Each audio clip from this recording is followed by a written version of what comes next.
You've played the games, jumped the gaps, and defeated Bowser more times than you can count. But how well do you really know the world of Super Mario?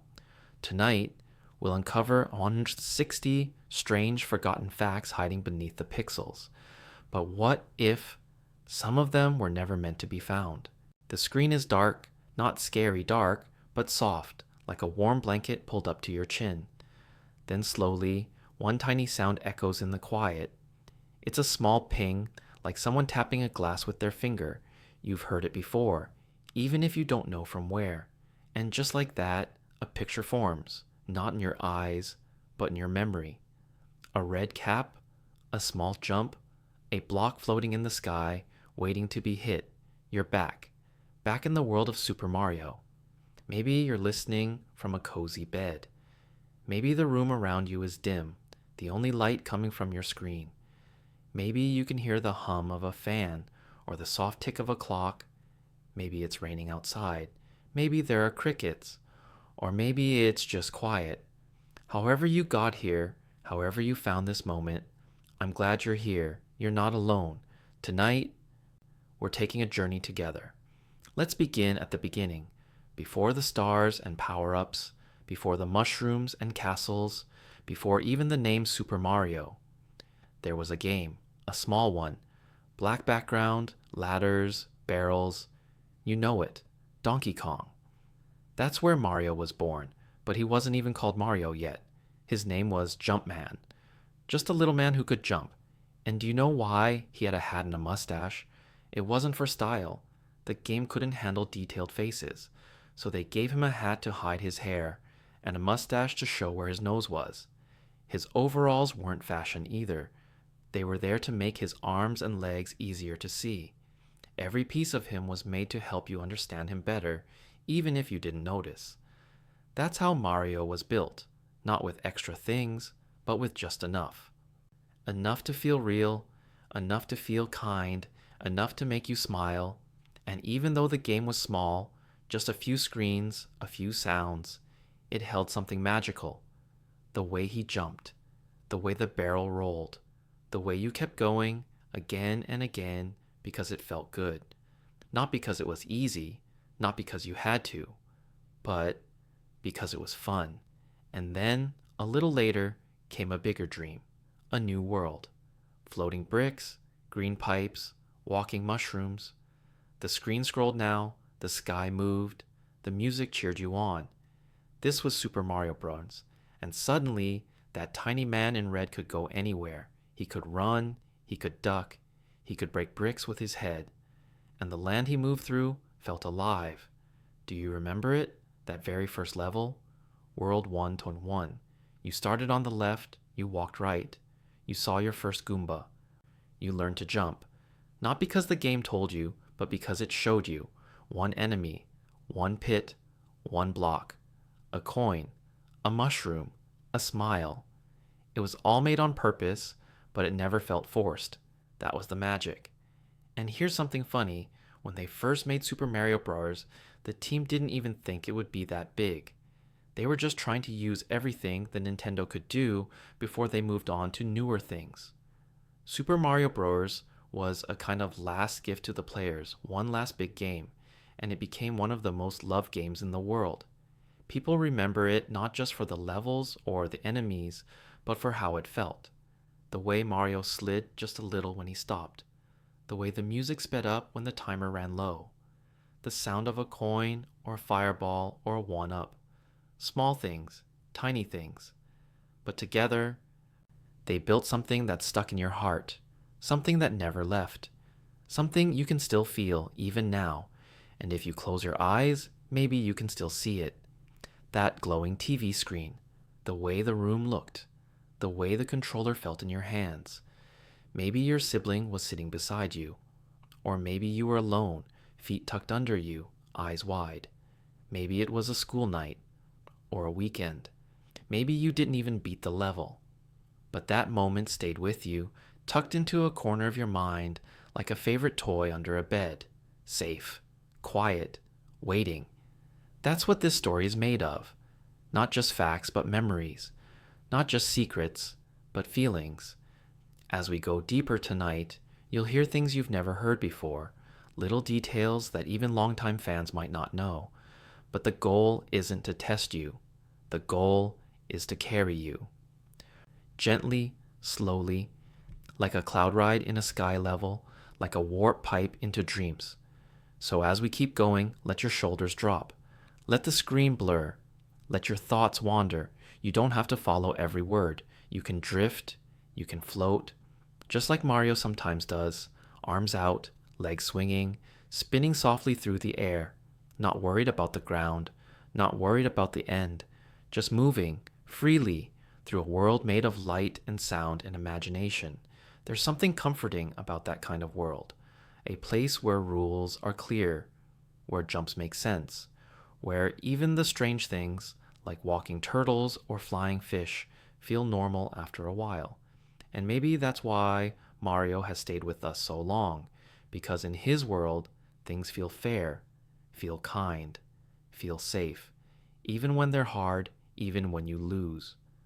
And maybe that's why you're here tonight, not just to hear facts, but to return, to step softly into something old, something sweet, to walk slowly through a world that once felt big and bright and endless, and to find maybe that it still does.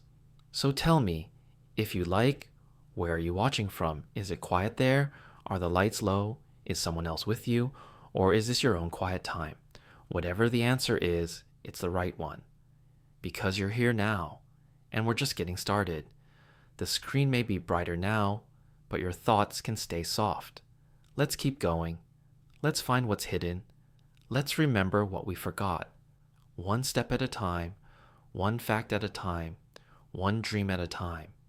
The world of Super Mario feels big. It feels smooth and fun, full of bright colors and secret paths. But when it was first made, the machines behind it were very small. Tiny, really. The original Nintendo Entertainment System, just called the NES, could only do so much. It didn't have a lot of space. It couldn't hold many pictures or sounds. The game developers had to be clever. Every block, every sound, every enemy had to be built using just a little bit of memory. It's like trying to draw a whole story using just a few crayons and a small sheet of paper. But somehow, they made it work. And somehow, it still feels big in our minds. Take the bushes and clouds. If you look closely in the first Super Mario Bros., you might notice something strange. The bushes and the clouds are the same shape. Exactly the same. The only difference is color.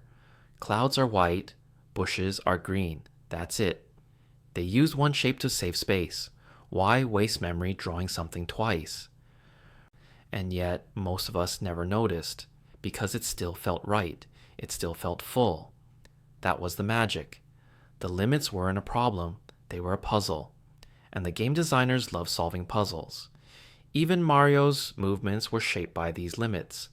The way he runs, jumps, and slides, none of it came from endless freedom. It came from testing over and over on simple machines. They needed his jump to feel just right. Not too slow, not too fast. They had to figure out how much space should be between each platform. How far should a block be for a running leap? How many pixels should Mario move when he runs? The answers had to work inside the tiny brain of the NES. But the result was something smooth and joyful. Enemies had to follow the rules too. The Goombas were made at the last minute. They were created to be simple, slow, and easy to defeat. But even they were born from a trick. At first, the team used Koopas, the turtle enemies. But their walking animation was too complex. The team needed a bad guy who only needed 2 frames of animation.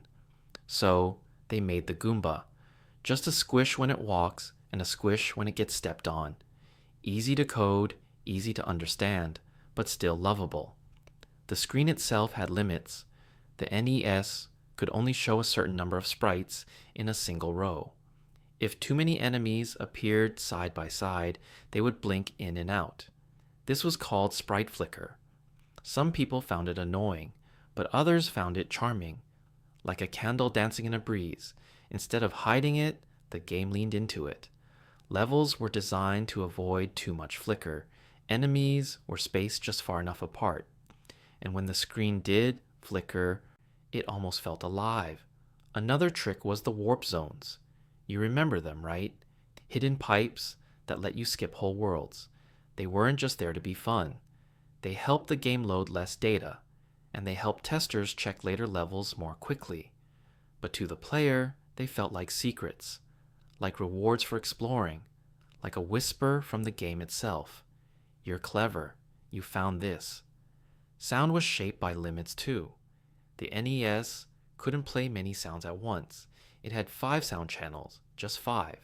One for low notes, one for high, one for sound effects, one for extra beats, and one for weird noises. So, the team had to choose.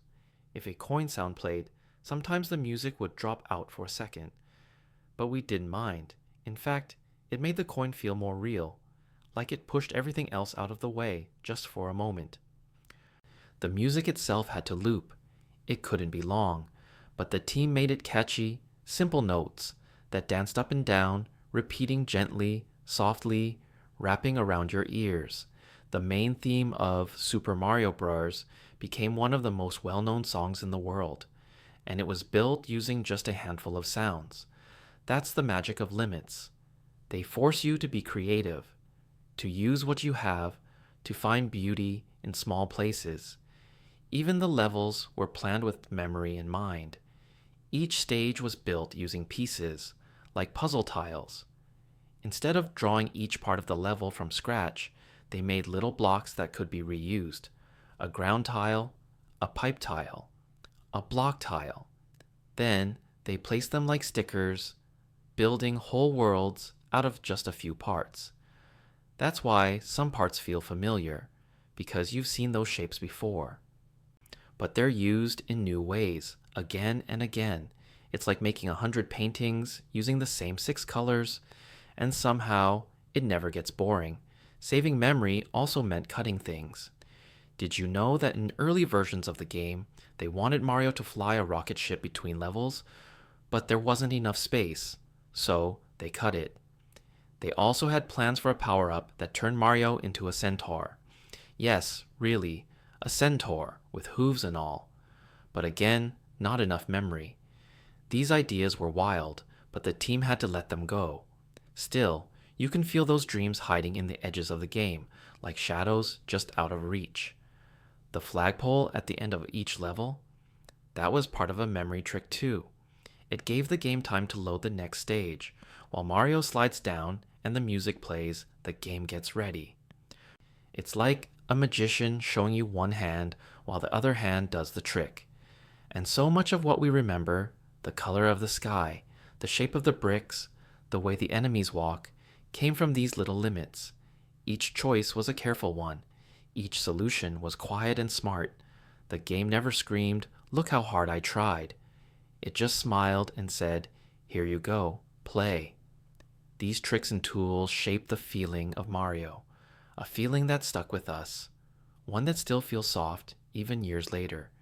It teaches us something too, that great things don't need endless space. Sometimes they just need care, kindness, and cleverness. As we move on, remember this. Even the most magical things can come from very small places. Even tiny machines can hold big dreams. And sometimes, the best parts of a game are the ones that were built with nothing but love and a little room to grow. Now that we've seen how the pieces were built, let's step forward and see how they changed. Because next, the world of Mario starts to grow, the shapes shift, the colors bloom, and something new begins to rise from those first tiny bricks. The first time Mario truly stepped into the world wasn't in Donkey Kong or in Mario Bros., but in that now famous walk to the right through World 101 in Super Mario Bros. That single level changed everything. From the moment he popped out of the pipe, it felt different. The screen moved with him. The world stretched out before him like a never-ending story. There were new sounds, new colors, new rules, and yet it all felt natural. The first Goomba walked toward you. You jumped. A floating question block blinked gently above your head. You hit it, and out popped a mushroom. This wasn't just a game, it was the living, breathing place, made out of blocks, pipes, secrets, and joy. That was Mario's first true appearance in a world that felt full and real. But Mario didn't stay the same.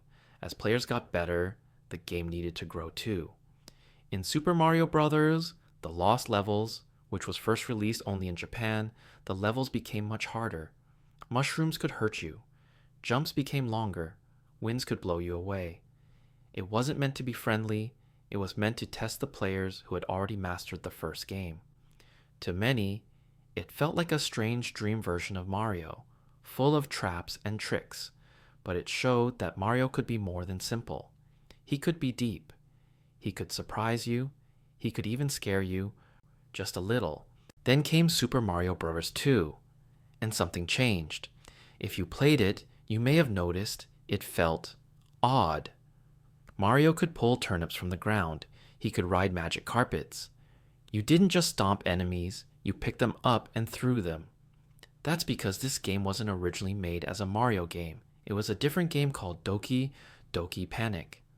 But Nintendo wanted something new for players in the West, so they changed the characters to Mario, Luigi, Peach, and Toad. And something funny happened. People loved it. It didn't matter that it was different. It gave us new ways to move, new enemies like Shy Guys and Birdo, and a dreamy world called Subcon. That game taught us something important. Mario could be anything. His world could shift and change and still feel right. When Super Mario Bros. 3 arrived, it felt like the sky opened up. The map screen was new. You could choose your path. You could see the land ahead. The costumes were playful. Raccoon ears, frog suits, even a Hammer Brother disguise. And the levels were full of surprises. Giant worlds, tiny worlds. Airships that moved like bosses of their own. Every level felt like a small gift, wrapped up and ready to be explored.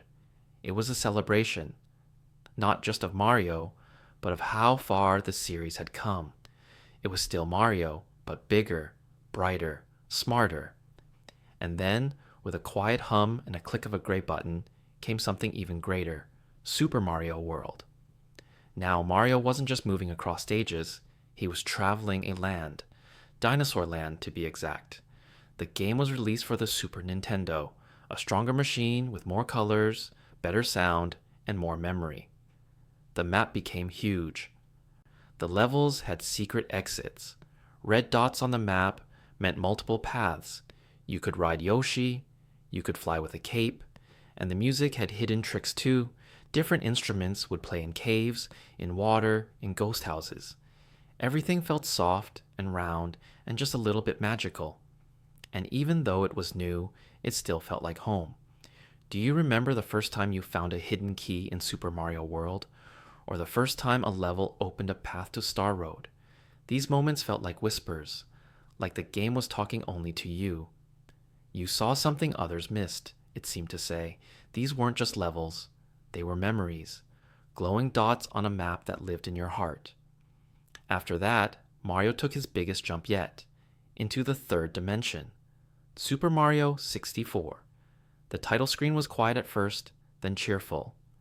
Mario's face greeted you in 3D. You could stretch it, twist it, laugh at it. And then the game began, not with a level, but with a camera flying over grass, a castle, and a peaceful moat. Peach's voice called out, Lakitu. A camera-holding cloud followed you around. You weren't just moving left or right anymore. You were free. Free to run, jump, swim, fly, and explore. The controls were smooth. The castle was filled with paintings. Each one led to a different world. The water levels were calm. The snow levels were cold. The haunted levels were quiet, but not empty.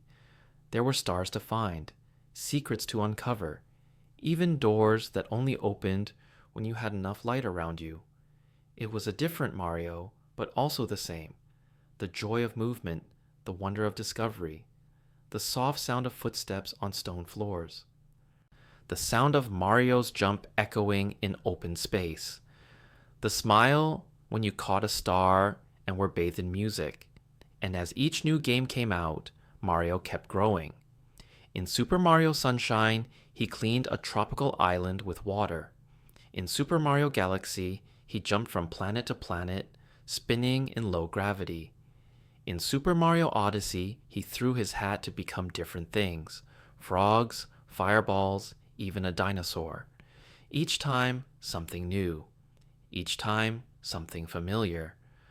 The world of Mario didn't stay still, and yet, no matter how much it changed, something about it stayed the same. A kind of feeling, a kind of warmth. The feeling of learning something new, but knowing you'll be okay. The feeling that even if the level gets hard, the music will keep playing and you'll get another chance. That every fall is just a chance to try again. The evolution of Mario wasn't just about better graphics or new powers, it was about trust. The games trusted you to learn, to explore, to smile when you found something small. They never yelled, never rushed. They waited patiently for you to jump when you were ready. And that's why they stayed in our hearts, because they let us grow, just like Mario did, one step at a time. Now, as we move forward, let's take a closer look at the places where Mario walked. Because while he was changing and growing, so were the worlds around him.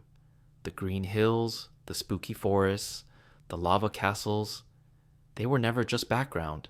They had stories too. Stories that whispered if you listened closely enough. The first time you see it, it feels simple. A green hill, blue sky, 2 blocks stacked beside a pipe, but something about it feels right. You know where to go. You know what to do, and yet it doesn't tell you anything. It just shows you a world that feels alive.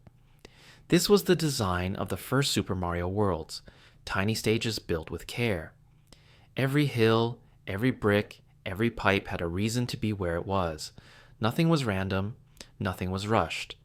These were places shaped like puzzles, but they felt like playgrounds. Take World 101 from Super Mario Bros. Again. It teaches you without words. A Goomba walks at you. If you do nothing, it bumps into you, but if you jump, you clear it.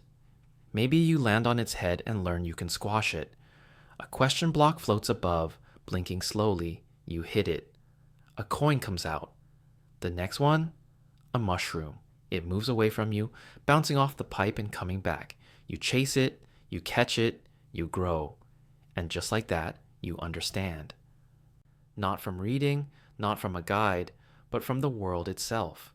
The world is your teacher. That's how the early Mario stages were built, like quiet teachers who never raised their voices. Every step led to another idea, every enemy a new way to think. And behind all that learning was a kind of softness. The ground was made of gentle curves and warm colors. The sky was a light blue, never harsh. The music kept a steady pace, like a calm walk in the sun. These levels didn't shout. They invited. Even underground stages had a certain calm. The bricks turned dark, the music grew slower, echoing like it was deep inside a cave, but it wasn't scary. The coin still gleamed. The path was still clear. Water levels moved gently with soft currents and slow bubbles. You learned to swim with button taps and to watch out for Cheep Cheeps. Lava stages were the most dangerous, but even then the platforms danced like they were on a steady rhythm. Up and down, back and forth. Patterns you could learn, patterns you could feel. The early stages weren't just about looks, they were about feelings. The grasslands felt safe. The underground felt curious. The water felt slow. The castles felt strong.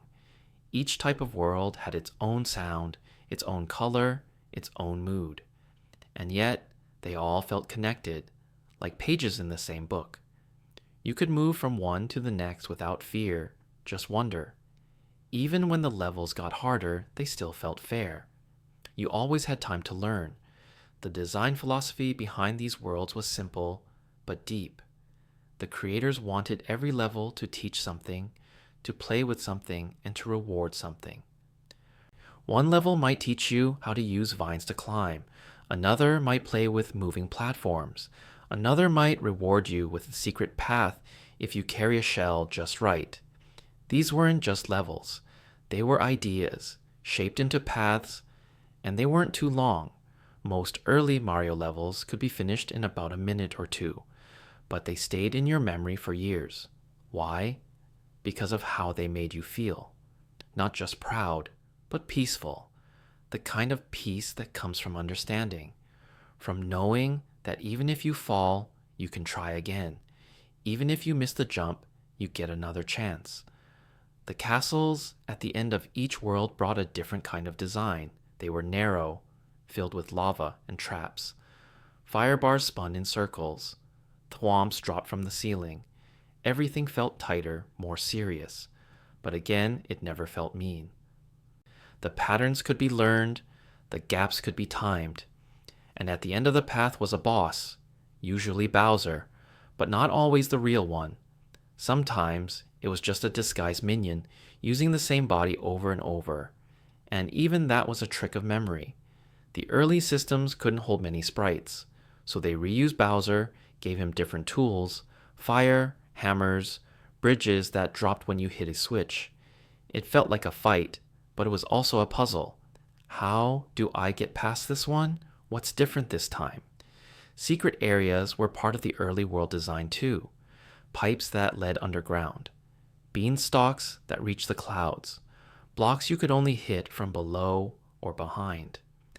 The designers wanted curious players to feel smart, and they hid just enough to keep you guessing. Not too much. Just a few coins, a warp zone, maybe an extra life. These rewards weren't flashy, but they felt good, like finding a small surprise in your pocket. Even the backgrounds mattered.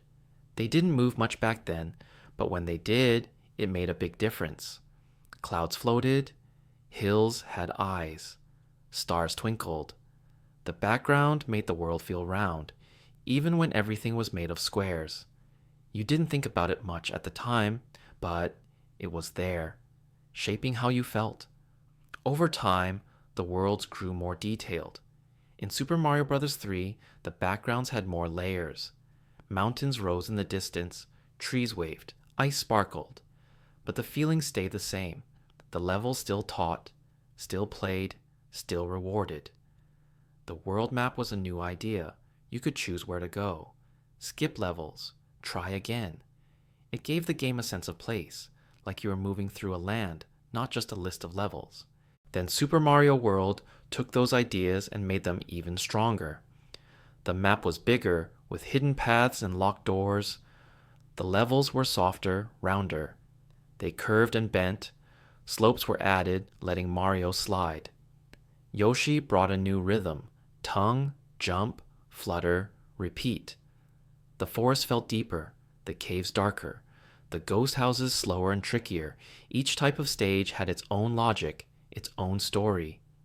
And yet, they were all part of the same land. These early world designs weren't just pretty, they were smart. They made you feel something: safe, curious, brave. They helped you grow. You weren't just playing a game. You were walking through a story, one brick at a time. And now, that story is ready to grow again. Because as Mario changed, so did the worlds around him. They got bigger, stranger, bolder. And the tiny tricks from the early days, they turned into full ideas, full places, full dreams. So let's keep walking forward into the next act. Let's see how these gentle, simple worlds began to evolve. Let's follow the bricks as they lead us into places no player had ever seen before. Places where the world wasn't just designed, it was imagined. The world of Mario never stayed the same. It grew, quietly, like a garden in the background. What started as flat land with green hills and blue skies began to stretch and twist into new shapes. The pipes led deeper, the clouds floated higher, the caves sank lower. The levels were still kind, still playful, but they were also becoming something more. With each new game, the environment started to feel more alive, more full of wonder, as if the world itself had learned to dream. In Super Mario Bros. 3, the change was gentle but clear.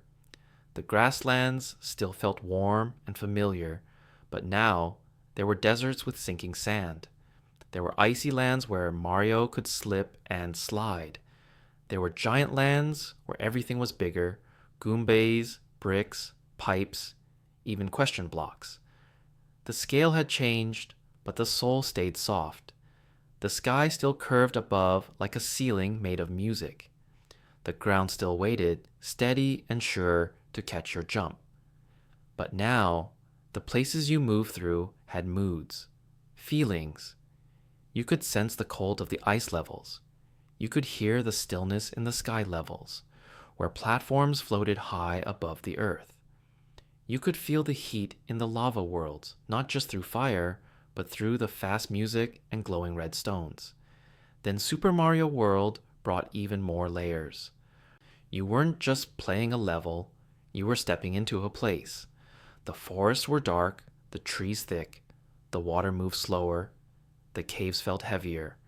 The ghost houses had no timer, as if they wanted you to think a little longer, move a little slower. The lights were dim, the floors creaked. Sometimes the exits were fake. Sometimes the walls moved. Each environment became a quiet challenge, not just for your fingers, but for your thoughts. It wasn't about moving fast, it was about noticing. And then came Super Mario 64, and the world opened wide. You stepped out of the pipe and into a field. No timer, no music pushing you forward. Just the wind, the grass, the castle in the distance. You could run in circles, chase butterflies, swim in the moat, or you could walk straight to the castle doors where Princess Peach once called you for cake. Inside, paintings shimmered like windows to other places, and each one was its own world. In Bob-Omb Battlefield, the green hills were alive with slopes and cannons. In Cool Cool Mountain, snowflakes fell slowly, and the sound of Mario's boots crunching on snow felt soft and cold. Tiny Huge Island let you see the world from two sizes. Wet Dry World rose and fell like the tide. Some stages had secrets you could only find by looking at the sky just right. Others changed based on how you entered them. It wasn't just about running anymore, it was about exploring, touching, listening. And yet, even with all these new shapes and sizes, the world still felt gentle. The edges were round, the colors were warm. Even the enemies seemed less angry and more curious, like they were part of the world, not just obstacles in your way. The spaces were full of secrets, but they didn't shout at you. They waited for you to find them. And if you missed one, that was okay. The world didn't close. It stayed open, waiting. Then came Super Mario Sunshine, and the world became brighter. Water glistened, beaches stretched, the wind moved through palm trees. The sun wasn't just part of the sky, it was part of the game. Mario cleaned graffiti. He helped villagers. He used a water jetpack to hover through the air. The world was playful and kind, filled with sunshine and sand, but even here there were quiet corners, grottos, hidden under cliffs, shadows under the docks, places where the waves whispered and time felt slow. In Super Mario Galaxy, the world changed again. Now the sky wasn't above you, it was around you. Mario jumped between planets, each with its own shape, its own pull. Gravity bent in soft, surprising ways. You could walk around a tiny star, or float between two spinning stones. The music was quieter here, more thoughtful. Strings and pianos, not just beeps and tones. The world was no longer flat or wide, it was round, soft, and endless. Even space, a place that could feel cold, felt warm in Mario's hands. And then Super Mario Odyssey invited you to travel across even stranger lands.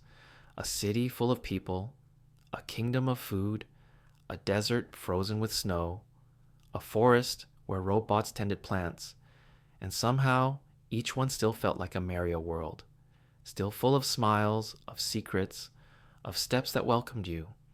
The city had rooftops to run on and sewers to explore. The sand had moons hidden under statues and behind cactus flowers. Even the dark and rainy parts of the game had glowing lights and puddles that sparkled like stars. Nothing ever felt lonely. The world, no matter how big, always felt close.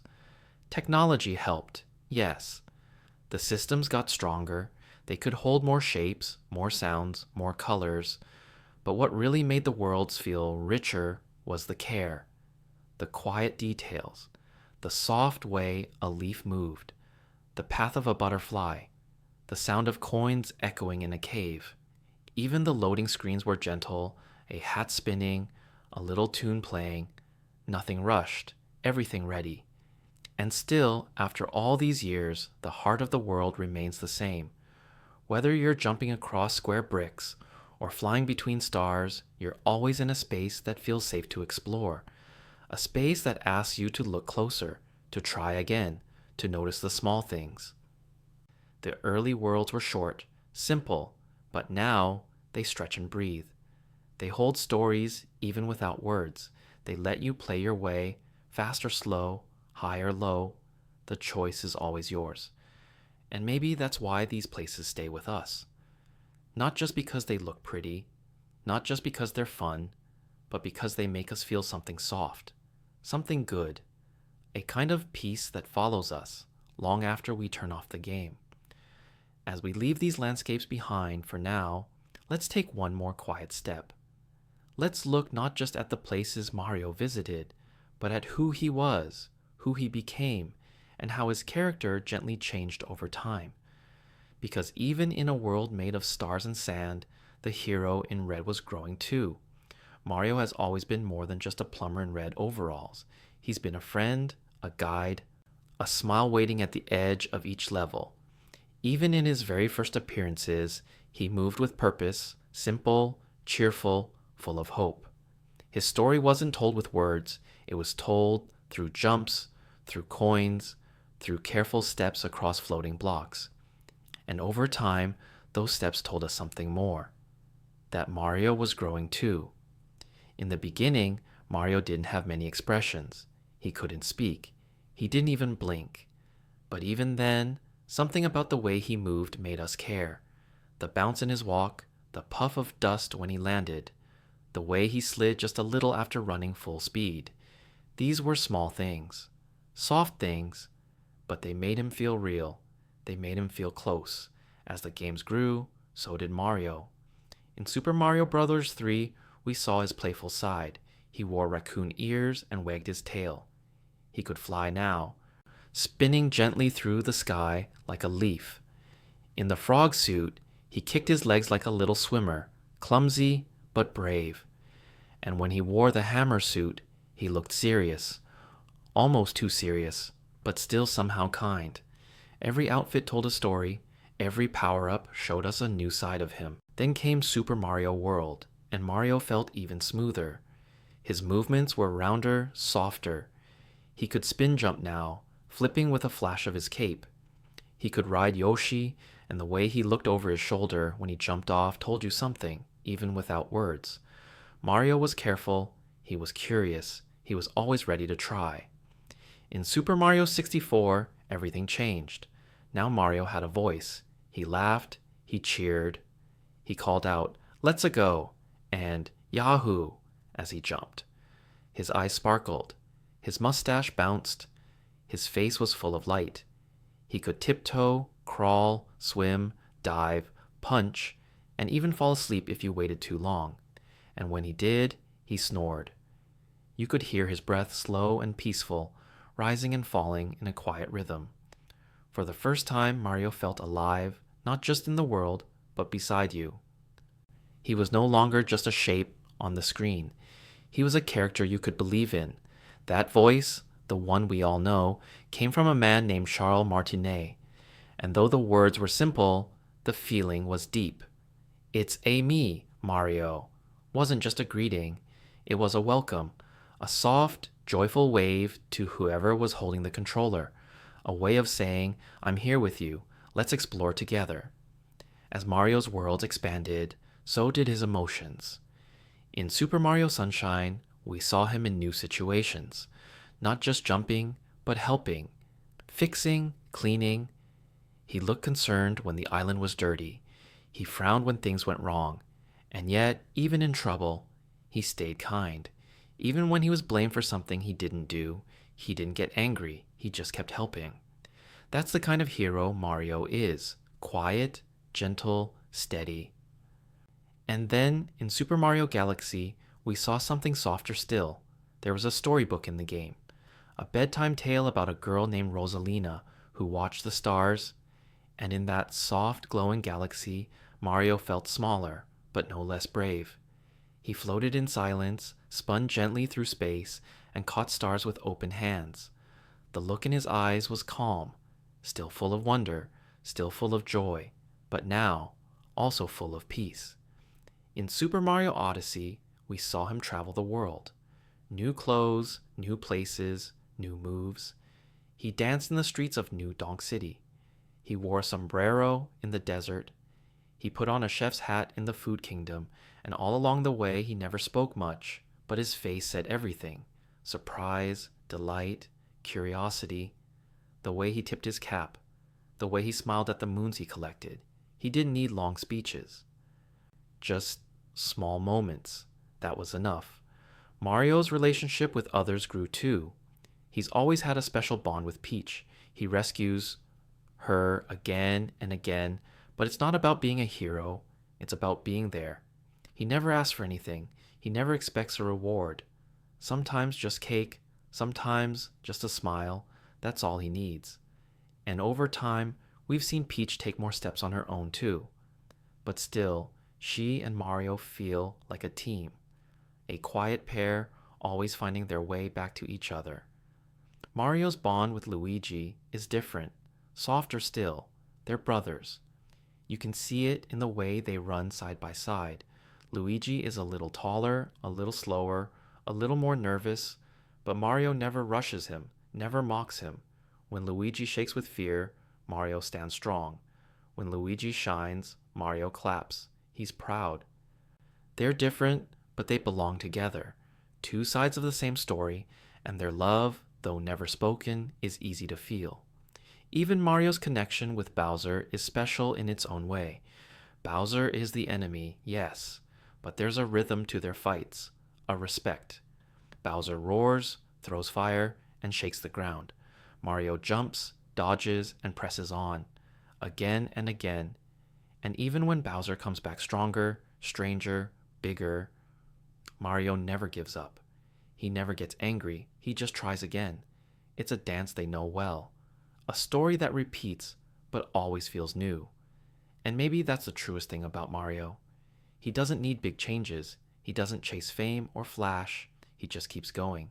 One level at a time, one step at a time, always smiling, always brave, always ready. His design has changed. His gloves got rounder, his shoes shinier, his hair more detailed. But his heart, that stayed the same. A small jump, a gentle cheer, a kindness that fills the screen even when he's just standing still. And when the game is done, when the world fades to black, Mario often turns to the screen, just for a moment.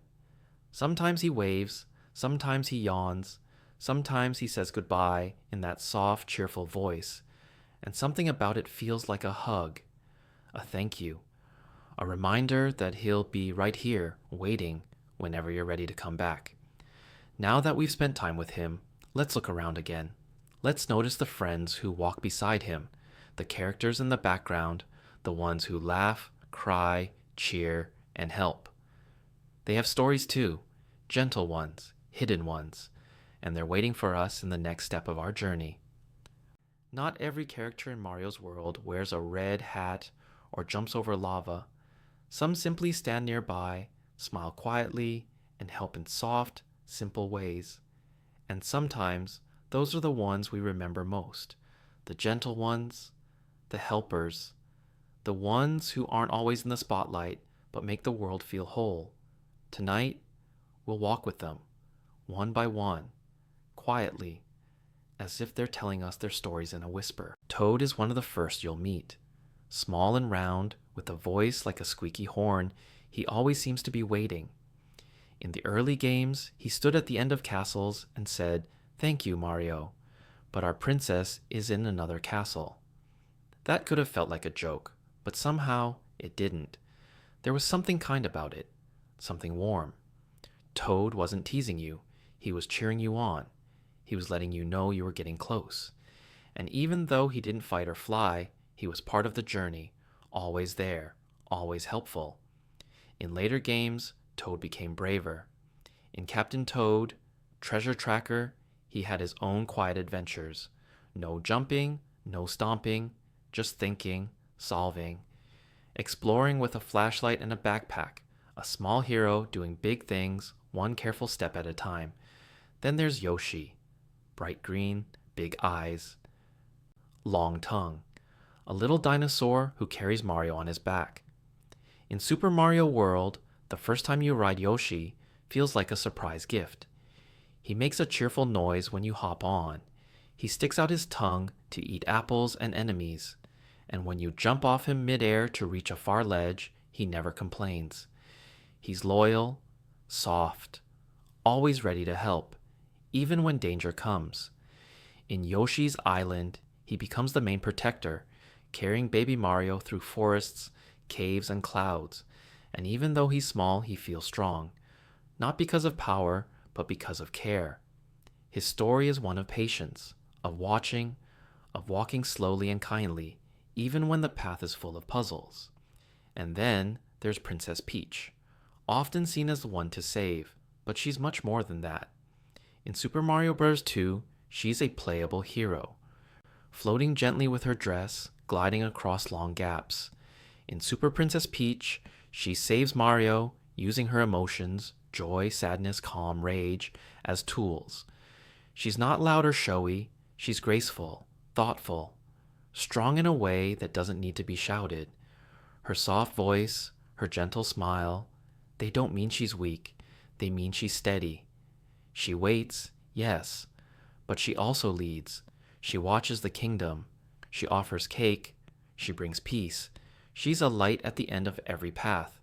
Luigi, Mario's brother, is always nearby too. A little taller, a little slower, a little more nervous, but that's what makes him special. In Luigi's mansion, we see him tiptoeing through spooky halls, flashlight shaking in his hand. He jumps at shadows, he hums to calm himself, but he keeps going. Not because he's fearless, but because he's brave. There's a difference. Luigi teaches us that being scared is okay, that being unsure is okay, that you can still save the day even if your knees shake. And when you play as him in other games, his jumps are floatier, his run a bit slippery. It takes time to master him, but once you do, you feel proud, because you helped someone gentle become strong. And then, of course, there's Rosalina. She arrived in Super Mario Galaxy, standing in the quietness of space, tall, calm, glowing like a star. She watches over the Lumas, small star creatures who call her Mama. She reads bedtime stories. She speaks slowly with soft words. Her story is about loss, about hope, about watching the stars and feeling small but never alone. She doesn't jump or run, she floats. She listens. And her observatory spins through space like a lullaby. Playing as her feels different, like moving through a dream. Some of the most charming helpers aren't even people. The Lumas twirl and giggle like tiny lights. They lead you through galaxies. They dance when you win. The Piantas and Nokis from Super Mario Sunshine cheer you on from beaches and harbors, their voices bubbling like warm waves. The Toad Brigade shows up when you least expect it, wearing small helmets, offering quiet help. One carries a map. One carries supplies. None of them fight, but they're part of your team, part of your story. Even the enemies have personalities if you look closely. The Goombas march with tiny frowns. The Shy Guys peek from behind masks. The Boos hide their faces when you look at them, blushing quietly. The Koopa Troopas hide in their shells and spin when bumped. They don't roar, they don't chase, they just live, move, play their part. And when they're not in your way, they're dancing, marching, wandering across bridges and fields. They make the world feel alive. Over time, more friends appeared. Pauline in Super Mario Odyssey, singing gently on stage. Cappy, the talking hat, who floats beside you, guiding your throws. Each one adds something quiet, something sweet, like soft voices in the background of a song. These characters don't always shout. They don't always leap. But they stay with you. They make the world feel full, balanced, safe. They remind you that even if you're not the one jumping highest or running fastest, you still matter. You still belong. And maybe that's why the supporting cast in Mario's world is so beloved, because they feel like us. A little unsure, a little silly, a little brave. They help without asking for thanks. They cheer without making noise, and they're always there, standing at the edge of the path, waving quietly as you go by. As we move forward, we'll look at the parts of Mario's world that hold everything together. Not the characters, but the actions. The ways you move, the ways you learn. The jumps, the runs, the coins, the stars, the gameplay itself. Because even the buttons you press tell a story. A quiet one, a steady one. One step at a time, just like always. Every Mario game begins with a single step. One soft press of a button, a jump, a run, a gentle move forward. That's how it starts. And yet, what feels so simple has been shaped with deep care. The way Mario moves, the way the blocks float, the way the coins sing when you collect them. These are more than just parts of a game. They are little pieces of magic, stitched together to feel smooth, warm, and right. When you press the jump button, Mario lifts into the air with a soft arc, not too high, not too low, just right. His feet rise, his arms spread, and for a moment, everything is quiet. You're between the ground and the sky, floating. It lasts only a second, but it feels perfect. That jump was made carefully, tested over and over until it felt like a tiny dream, a motion you could trust. The way Mario lands matters too. His boots touch the ground with a gentle thump. A small puff of dust appears beneath him. It's a quiet way of saying, "You're safe now, let's go again." And when he runs, the rhythm is steady. His arms swing, his feet move in soft taps. If you run too fast and stop suddenly, he slides, just a little. A reminder that motion has meaning, that movement isn't only about speed, but about feel. Even something as small as picking up a coin has a soothing shape. You hear a light ding, not sharp, but sweet. The sound sits gently in your ears. It tells you something simple. You've done well. And when you grab many coins in a row, the sounds stack like a lullaby. One after another, ding, ding, ding. A melody made from motion. Blocks too have their own language. When you hit a question block, it bounces with a soft spring. The item pops out, maybe a coin, maybe a mushroom, maybe a surprise. But the feeling is always the same. Light, playful, safe. Even the bricks that break do so kindly. A soft crackle, a puff of pixel dust, no mess, no fear. And there are power-ups.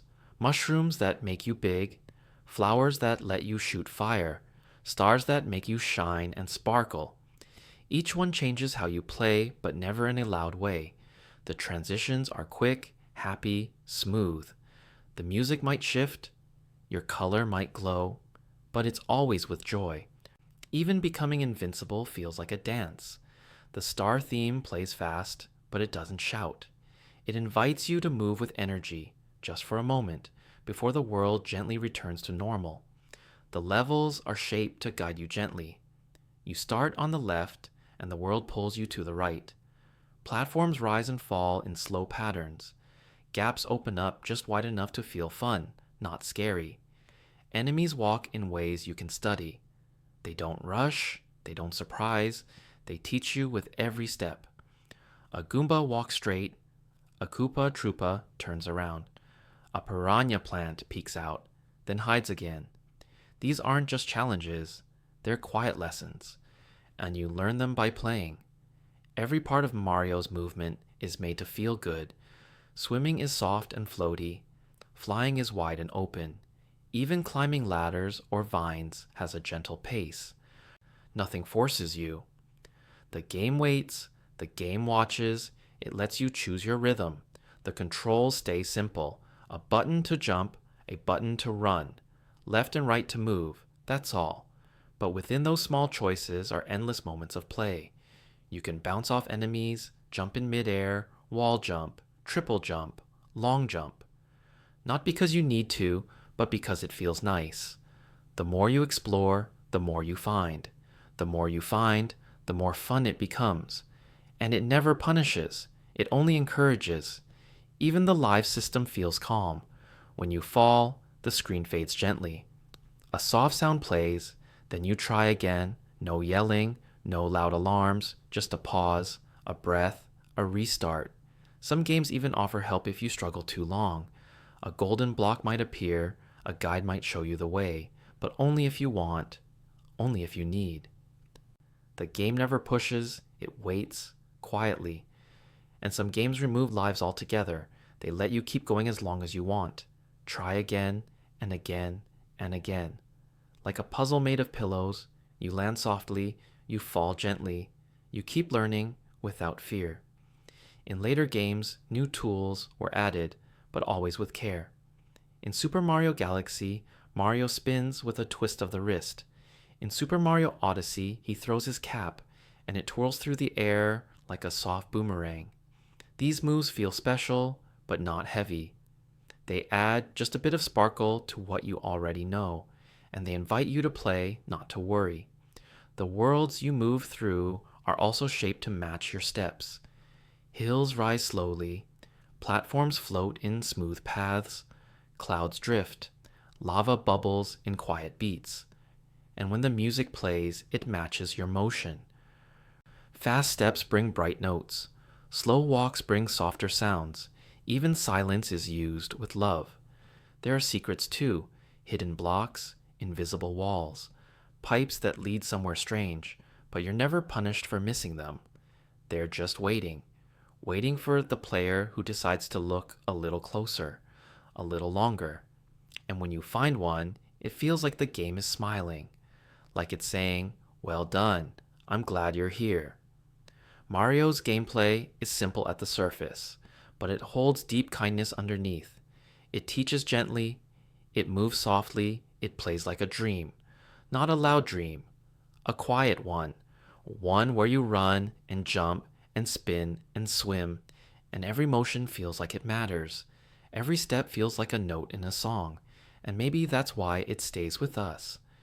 Because when we hold the controller and press those buttons, we don't just play, we feel. We feel safe, we feel free, we feel joy. Now, let's take one more step forward. Let's look beyond the jumps and the runs.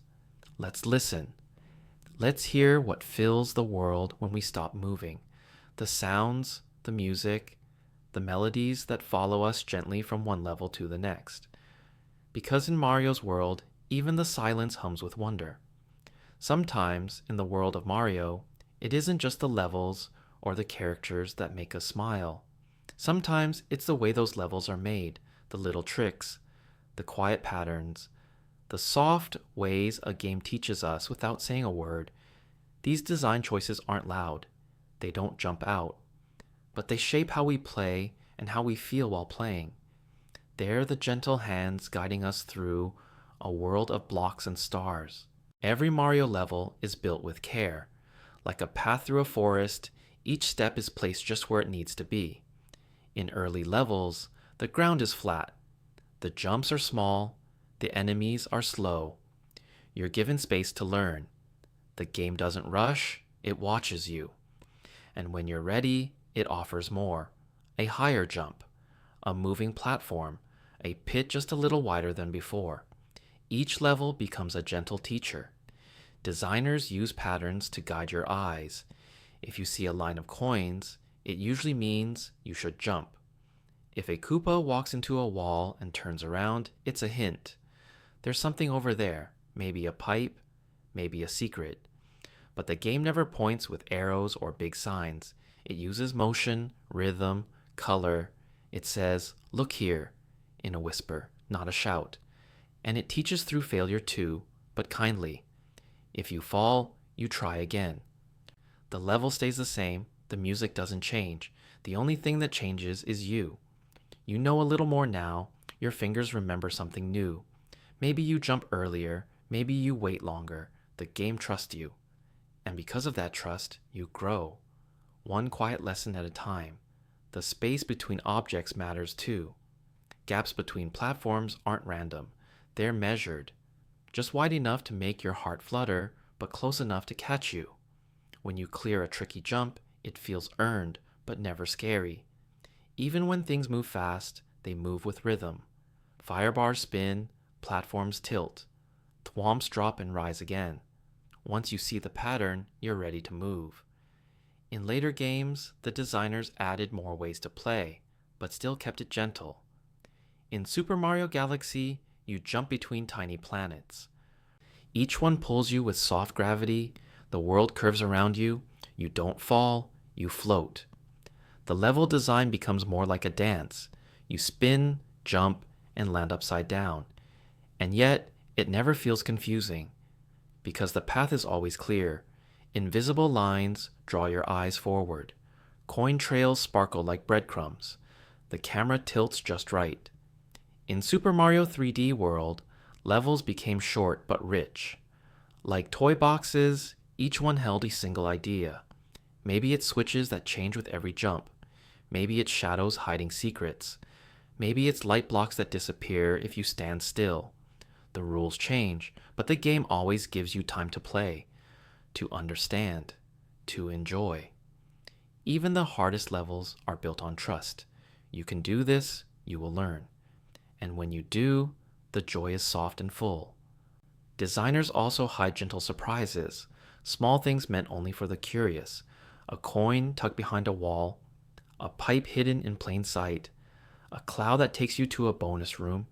These aren't needed to finish the level, but they make the world feel deep, like a story with secret pages. And when you find them, you feel seen, like the game knew you were looking. One quiet design trick is how Mario's games show depth without telling you. If a platform is high, there's often a lower one below, just in case you fall. If an enemy is tough, it's usually alone, so you can focus. If a gap is big, the game gives you a running start. These choices aren't loud, but they make the game feel fair. They make it feel kind. Colors are part of the design too. In grasslands, you'll see soft greens and blues. In deserts, the golds and oranges glow like the evening sun. In caves, the colors grow cool and quiet. Blues, grays, soft purples. Each level feels different, not just in shape, but in feeling. Designers choose these colors on purpose, to calm, to excite, to guide. The camera is part of the design as well. In 2D games, it gently scrolls with you. It waits when you stop. It speeds up when you run. In 3D games, it follows closely, like a friend who stays nearby. Sometimes, it shifts to show a puzzle. Sometimes, it zooms out to reveal something big. But it never gets in your way. It moves like water. Smooth, quiet. Sure, even the menus and maps are designed to soothe. When you move the cursor in a Mario game, it wiggles just a little.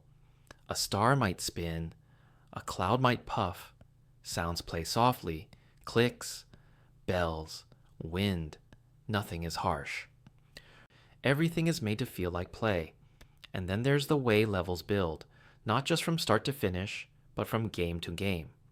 Early games had short levels. Later ones added depth, layers, secrets. But no matter how big they got, the feeling stayed gentle. Each game learns from the one before. Each design choice is like a thread, tying it all together. At the heart of it all is joy, not the loud kind, not the fast kind, but the soft kind. The joy of movement, the joy of discovery, the joy of learning something new, and feeling proud of yourself. These designs work because they're quiet, because they believe in you, because they know that even small things, a coin, a jump, a glow, can be full of wonder. So now, let's take a breath. Let's stop moving for a moment. Let's listen. Let's feel. Because behind all these shapes and jumps and puzzles, something even softer is waiting. The sounds, the music, the notes that rise and fall with your footsteps. They've been playing all along, like a lullaby under everything. Let's turn our ears toward that now, toward the melodies that float through blocks and clouds and stars, toward the sound of rest, the sound of home. There is something soft hiding beneath every Mario level, something you might not always notice at first. It's not a block or a power-up. It's not a coin or a pipe. It's a sound, a melody, a whisper of music that floats gently behind every jump, every step, every spinning shell. The sound of Mario's world is always there, humming quietly like a lullaby in the background. And if you listen closely, you'll hear it telling its own kind of story. One made of notes instead of words. In the very first Super Mario Bros., the music begins with a bounce. The moment you take your first step in World 1-1, the overworld theme starts to play. Bright and bouncy, light as a breeze. It moves with you, matching your pace, almost like it's walking beside you. The rhythm is steady, not too fast, not too slow, just enough to make your steps feel like dancing, and when you stop, it keeps going, softly encouraging you forward. The underground levels have their own song. It's slower, with deep, echoing tones that sound like drops of water falling into a cave. The bass notes move in short steps, like footsteps on stone. There's a mystery there, but not a scary one, just quiet wonder. The music teaches you that this place is different, a little darker, a little deeper, but still safe, still kind. And then, above the clouds, the sky levels sparkle with a lighter tune, higher notes, faster rhythm, almost like a music box. You're floating now, jumping between clouds, and the music lifts you. It carries you gently, like a breeze in spring. Even the danger in these levels feels soft, as if the music is watching over you, keeping you calm as you leap across the sky. The castle levels use strong notes, slow and steady. The beat is like the sound of big doors closing or fire swaying back and forth, but still it doesn't shout, it doesn't scare, it waits, it watches. It lets you know this place is serious but fair. Even the music at the end, when you reach the flagpole or rescue Toad, is short and sweet. Just a few happy notes that tell you, well done. Each world brings new songs, each one written with care. Koji Kondo, the composer of the early Mario games, once said that he wrote the music to never get in the way. He wanted it to feel like part of the game, like it belonged. And that's why it works. Because the music doesn't try to stand out, it just fits, like a warm blanket around the level. As Mario's games grew, so did the sound. In Super Mario World, the music shifts gently depending on where you are. The main theme plays across many levels, but it's always a little different. In the caves, it echoes. In the water, it flows slower. In the ghost houses, it becomes quiet and soft, like footsteps in dust. Each version feels like a new mood of the same song, familiar but changed. Water levels in Mario games always seem to have the softest music. In Super Mario 64, when you enter Dire Dire Docks or Jolly Roger Bay, the music starts so slowly you almost don't notice it. The notes move like waves, soft, slow, deep. A piano plays a few quiet keys, a soft hum begins. Then, gently, other sounds join in. The music floats, just like you do in the water. It never rushes, it never pulls. It just stays with you, like a thought you don't want to leave behind. And when you're exploring the castle in Super Mario 64, there's a peaceful silence, no music, just your footsteps, the creak of doors, the splash of water in the moat, and then sometimes a soft tune plays when you reach a special room or enter a new area. It feels like a reward, not a big one, just a kind one. A musical smile. Super Mario Galaxy brought something new, an orchestra, real instruments, strings that soared, pianos that tiptoed. The music in Galaxy didn't just play in the background, it told stories. It rose when you took off into the stars. It swirled when you ran around planets. And in the quiet parts of space, it softened again, like the stars were singing just for you. Some songs felt like lullabies, others felt like wishes. One song, called Gusty Garden Galaxy, became a favorite for many. It starts with soft flutes and ends with strong strings moving like the wind through tall grass. When you play that level, the music carries you forward, like invisible hands lifting your feet. It's joyful, it's grand, but also gentle in a way that makes you want to close your eyes and smile. Even sound effects are made with care. The ping of a coin, the boing of a jump, the ding of a one-up. All of them are short, simple, and clear. No sound is too loud, no sound hurts your ears. They each feel round and kind, like toy sounds in a soft dream. Even the sound of Mario falling isn't sharp. It's quiet, almost playful. Just enough to let you know you'll try again soon. Mario's voice adds warmth too. Let's-a go! Woo-hoo! Here we go. These words are bright, cheerful, and full of light. Charles Martinet, who voices Mario, gives each word a smile. Even when Mario is quiet, his joy comes through in little sounds. His laugh, his cheer, even his yawn when he falls asleep on screen, lying down with soft snoring in a quiet field of grass. And sometimes, silence is the most powerful sound of all. When the music fades and all you hear is the wind or a gentle splash, you notice the world more. The space, the feeling, the stillness. Mario's games use silence like a soft brush stroke, giving you space to breathe. Music in Mario's world is more than background noise. It's part of the journey. It moves with you. It speaks when no words are needed. It holds your hand and whispers, "You're doing great." Whether you're leaping through space, swimming under waterfalls, or walking through a castle hallway, the music walks with you, step by step, note by note. And when the level ends, when the stars collected, when the goal is reached, the music knows just what to do. It plays a little tune, a finishing sound, one that says, "You made it." And then it rests. So now, let your thoughts rest too.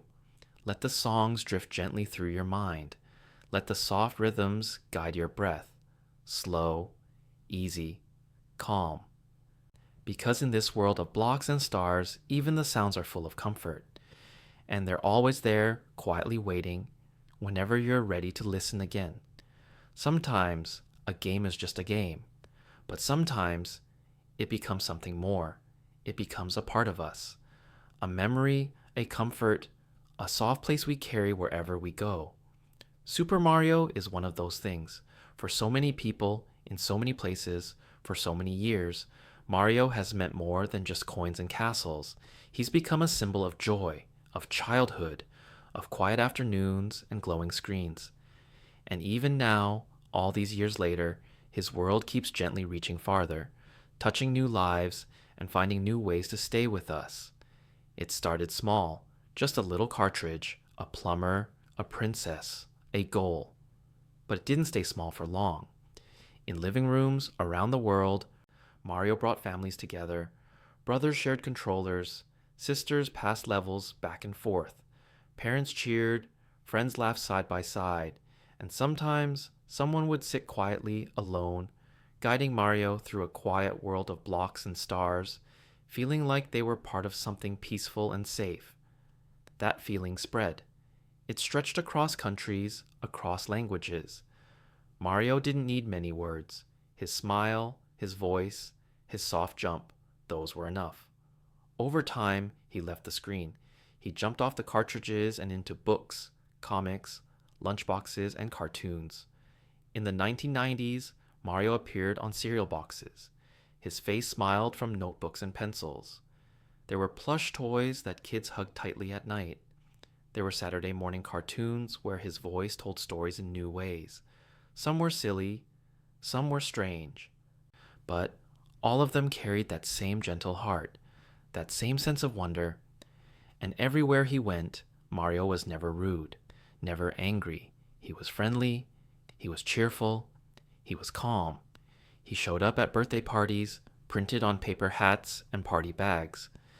He walked in parades as a giant balloon, floating slowly above cheering crowds.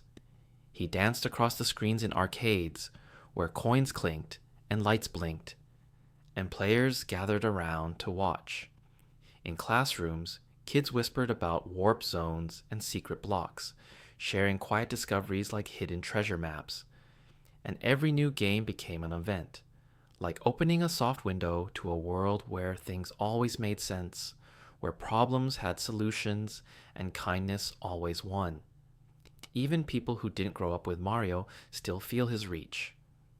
Some met him later, in college dorms or cozy apartments. Some found him again after many years when they needed something familiar. A friend from the past, a smile they remembered. Others introduced him to their children. And when those kids played for the first time, they laughed just the same. They felt the same joy, the same comfort. That's the magic of it. Mario doesn't belong to one generation. He floats gently between them, tying them together like stars on a string. In other parts of the world, Mario looked a little different. His name might be said in a different way. The box art might change, but the feeling stayed the same. The green pipes, the happy clouds, the friendly music, it crossed borders without effort. In Japan, where he was born, he became a national icon. In Europe, he filled store windows. In South America, his games passed from hand to hand. In every corner of the world, players stepped into his shoes and ran towards something bright. And through all of this, Mario remained Mario. He didn't change with the trends. He didn't chase new styles. He stayed simple, friendly, steady. That gave people something to hold on to, something that didn't shift when the world outside did. When things got loud or fast or scary, Mario stayed the same. And sometimes that's exactly what people need. A soft place where nothing hurts and everything makes sense. In recent years, Mario found new paths. He stepped into phones with gentle tap and run games. He built worlds in Super Mario Maker, letting players become designers, shaping their own puzzles with blocks and coins. He raced in Mario Kart, sang in rhythm games, and danced in party games. And yet, no matter where he appeared, the heart of it stayed warm. He was still the same soft voice hero, still waving, still jumping, still smiling. He even returned to theaters, appearing in a new movie that many families watched together. Children clapped, parents smiled, some cried softly, remembering the first time they saw him all those years ago. Because seeing Mario on the big screen wasn't just fun, it was like meeting an old friend in a new place, and that friend was still the same. His music played in concert halls too. Orchestras performed the themes from his games, turning soft beeps and joyful jingles into full sweeping songs. Crews listened with closed eyes and full hearts. Some were dressed like Mario, some brought their kids, but all of them came to hear something that felt like home, the kind of music that holds your hand from the inside. Theme parks welcomed him as well, places where you could walk through real green pipes, where coins lit up when you touched them, where you could meet Toad, wave to Peach, and hear the familiar sound of Jump echoing through the air. For many, it wasn't just fun. It was something deeper, a dream made real, a childhood wish whispered into the wind and finally answered. Even online, where things move fast, Mario found his place. People share memories, old levels, new ideas. They talk about the first time they beat a castle, or the moment they discovered a secret room. They post drawings, stories, soft jokes, and in all of it, there's love. Quiet, steady love for something that never tried to be anything other than kind. Mario isn't just a character, he's a feeling, a soft glow, a gentle reminder of simpler times. He's a shape of safety, the sound of joy, and the colors of calm: red, blue, green, yellow. The colors of a sky filled with blocks, the colors of coins and stars and capes, the colors of peace. Even now, new games are being made. New players are discovering the old ones. The story keeps going, but the magic stays the same. Mario doesn't ask for much, just a little time, a little curiosity, and a willingness to jump into something bright. So if you've ever smiled at the sound of a coin, or paused on a platform just to look at the sky, then you felt it. You've been part of something special, a story that spans years, places, and people. A story that keeps growing, but always stays gentle. And in the next chapter, we'll look even closer. We'll peek behind the walls, we'll walk down hidden paths, we'll find the secrets left behind, the quiet tricks, the playful glitches, the little bits of wonder tucked away for those who take the time to look. Because even now, after all this time, Mario's world is still full of things waiting to be found. And some of them were never meant to be seen at all. Or were they? Let's take a soft step forward and see. The world of Mario is filled with colors, coins, clouds, and castles, but it's also filled with secrets. Some are easy to find, some are hidden on purpose, and some are so small, so quiet, that they feel like they were left behind by accident, or maybe left behind for someone who was really looking. Someone like you. The first time you find a hidden block, it feels like magic. You didn't see it. There was no sign. But something told you to jump. And when you did, a soft sound rang out. Boink. A coin appeared from nowhere, or maybe a vine, or a one-up. And for a moment, you felt like the game was whispering, "Good job. You found me." Secrets like that are everywhere, not big ones. Small ones, gentle ones. Maybe a pipe that looks like the others, but leads to a bonus room, or a wall that looks solid, but can be walked through if you're brave enough. In Super Mario Bros. Alone, there are tiny tricks hidden just off screen. If you jump at the right place, if you carry a shell just far enough, if you walk backwards, duck down, wait. These aren't things the game tells you, they're things it hopes you'll find. Like footprints in the sand on a quiet beach. Sometimes, these secrets are strange. Like in Super Mario Bros., the lost levels, where certain mushrooms hurt you instead of help. Or in Super Mario World, where one stage leads you to a smiling moon that gives 3 extra lives if you touch it just right. There are places where ghosts freeze when you look at them. Places where the sky hides a message in coins. Places where jumping off the screen brings you somewhere new. In Super Mario 64, players discovered things no one expected. If you turn the camera just right in the castle courtyard, you'll see a wall with blurry words. Players leaned close to the screen, trying to read it. Some said it said, "L is real, 2001." Others saw nothing at all. It became a legend, a mystery, a dream that maybe, just maybe, Luigi was hiding in the game somewhere, that maybe something else was hiding too. And even though it was never proven, players kept searching. Not because they had to, but because it was fun to wonder. That's part of the magic. Not everything needs to be explained. Not everything needs to be real. Some secrets are better when they're quiet, like the tiny glitch that lets you walk through a wall, or the sound that only plays if you finish a level with exactly 100 seconds left, or the rare, lucky moment when lightning flashes just as you hit the flagpole, and for a split second, everything feels different. Even the mistakes feel soft in Mario's world. In some games, if you jump too high or move too fast, the screen might flicker, the music might stutter, a sprite might vanish and come back, but it doesn't ruin anything. It just feels like the game is taking a breath, like it's pausing, waiting for you to keep going. And in those quiet glitches, some players find comfort. Proof that even perfect things can be a little messy.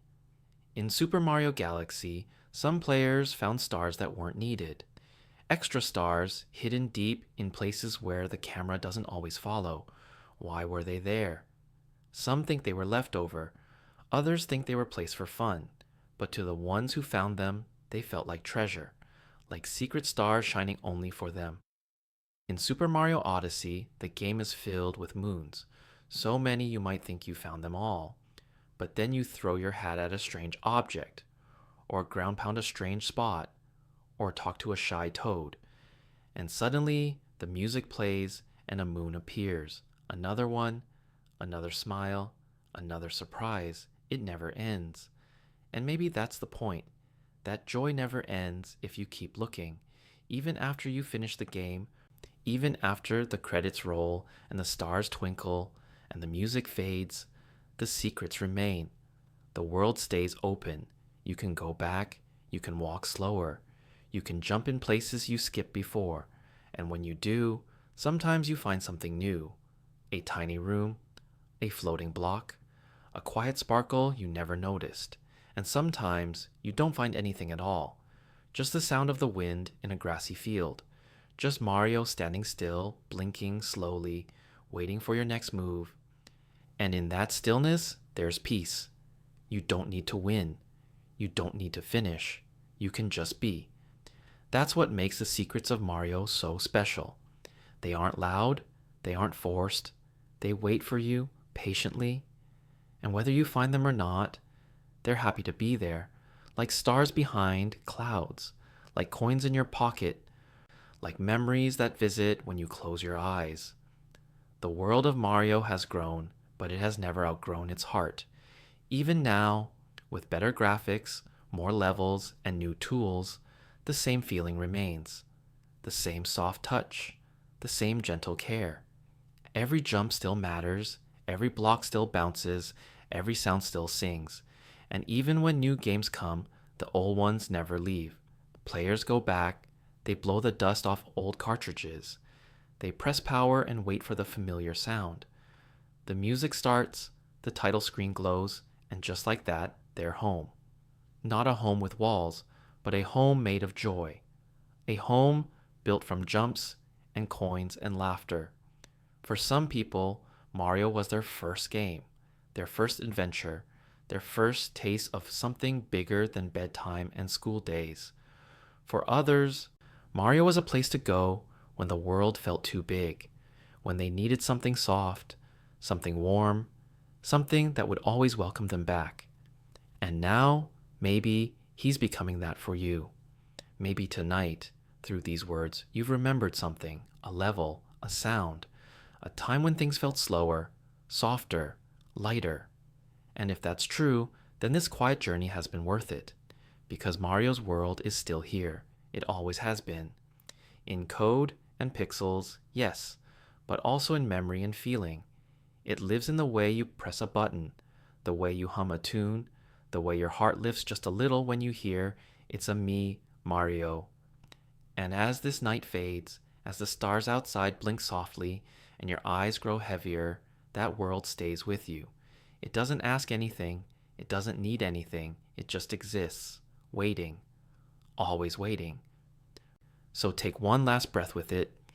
Imagine green hills rolling gently beneath your feet, a coin floating above a smiling cloud, a flagpole in the distance swaying in the breeze. Let Mario run, just for a little while longer. Let him jump. Let him rest. Let the music play softly in your mind, and know that you can return any time. The blocks will still be there, the stars will still shine, and the secrets will still whisper, just out of sight, waiting for someone quiet, someone kind, someone like you. Good night.